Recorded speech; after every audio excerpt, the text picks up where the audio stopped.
Character customization is one of the best parts of any game. For me at least, my investment in a game can be dramatically increased with a good character creator. Miitopia takes this concept and runs with it, letting you cook up the entire cast from scratch. Whether you want to put all your friends and family, or just a carnival of unspeakable horrors in the starring roles, well, that's up to you.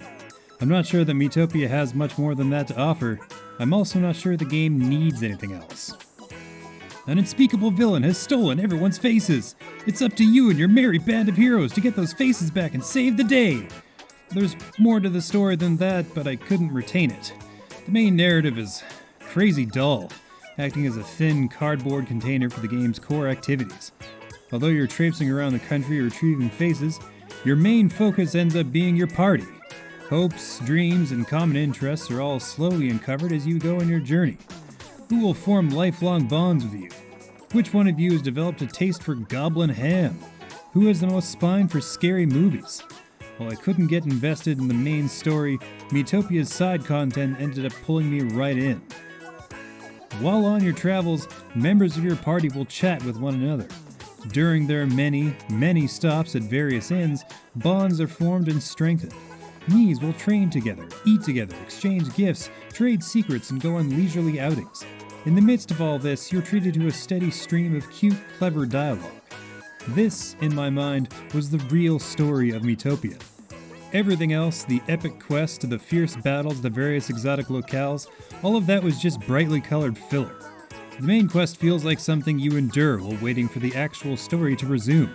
I wanted to see what my party got up to, what they dreamed of, what they hated.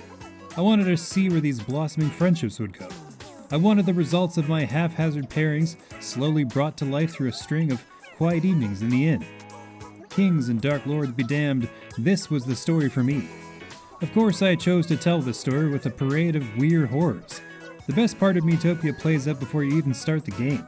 There is easily an hour and a half between starting it up and getting to the prologue. That entire period was spent crafting Miis, most of whom were not meant for the cold light of day.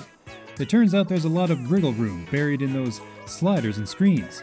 If my enjoyment of this game is a pie chart, a full 50% is dedicated to character creation. Ghouls, wraiths, fated starlets, stoners, grandparents, and straight-up demons. Nothing's beyond the reach of this system. I'm delighted to report that the full range of possibilities is well beyond my meager skills. There are 500 slots for Miis available, enough for every character, no matter how minor in the entire game. You can pad out that roster however you wish. This, more than any other feature, ensures that Miitopia has some real replay value going forward.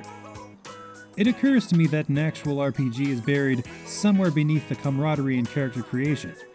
The system at work is perfectly serviceable. You don't need to do any level grinding, healing items are plentiful, and the AI that controls most of your party is pretty snappy. If you're truly not invested in the battles, your character can also be set to auto-battle, leaving you with more processing power for things like dates and favorite foods. Things do get a bit tougher in the last half, but it's nothing to balk at.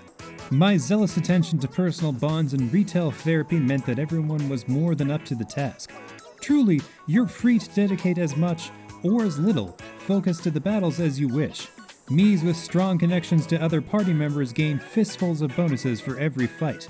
This way, players more invested in the inn sections can still succeed. It's a flexible system that vindicates my preference for the non-combat, non-story sections of the game. Personal freedom and flexibility are essential components in any good RPG. Miitopia has this in spades, yet it's sorely lacking in some other key areas. Things like the main narrative and the RPG portion are relatively threadbare.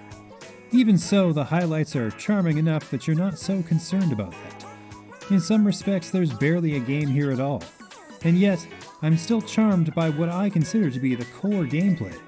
Not the tedious battles or the humdrum story, but the interpersonal bonds and endless customization.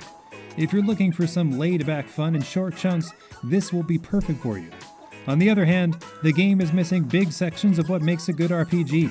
So long as you're up for a leisurely tour through an endless succession of inns, Miitopia will be a great time. Don't forget to like this video, subscribe to our channel, and hit that notification bell to make sure that top quality COGconnected content keeps on coming.